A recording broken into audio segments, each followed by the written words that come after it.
My name's Ron Nilson. Had a business, very successful business, sold it to Caterpillar back in 1989, and when the time came, sold it. I had more money than I could spend at the time, so I bought a house on the lake and did the things you do, managed the transition through the sale of the property, and then ended up deciding I was going to take 6 months off, was working on my golf game and said I'll practice to play golf.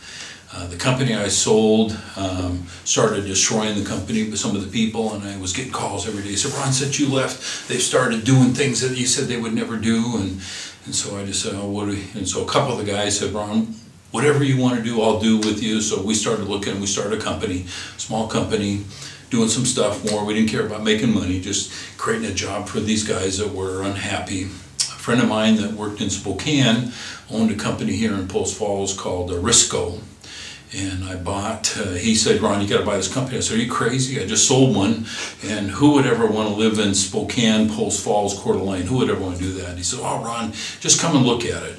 So I came and looked at it, saw the great opportunity of that, and made a conscious effort saying, well, I think I can run this, fly over, spend a week, fly back, travel the world, come back, kind of do work in rotations, because anybody can run a company.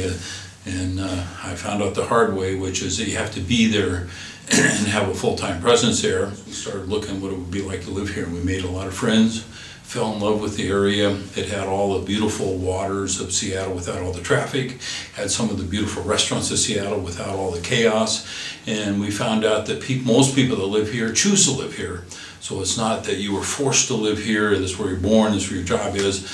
People actually chose Coeur d'Alene over the other major cities, and it was kind of an awesome feeling to think about, wow, it's a little bit different than what we're used to. So, and I made the choice and says, okay, we're going to do this. I told my wife says, I made it clear that unless my kids come, I can't go.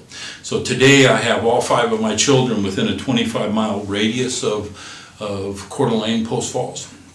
We have dinner together, all 21 of us, every Sunday, and we have this incredible lifestyle in one of the most beautiful cities in the world. You know, okay, now you come here. I'm a strong believer is that when something serves you, you have a responsibility to serve it back. I'm a strong person of faith that believes that a lot of things that happen in my life are not because of what I created.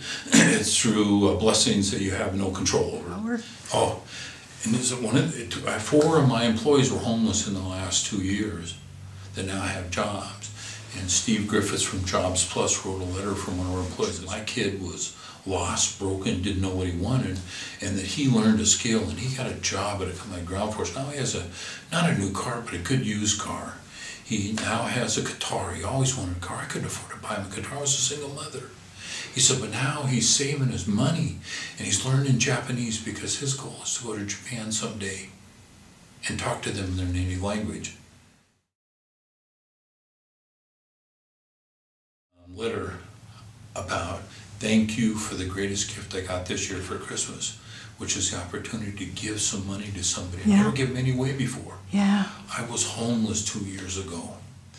Changed his life forever.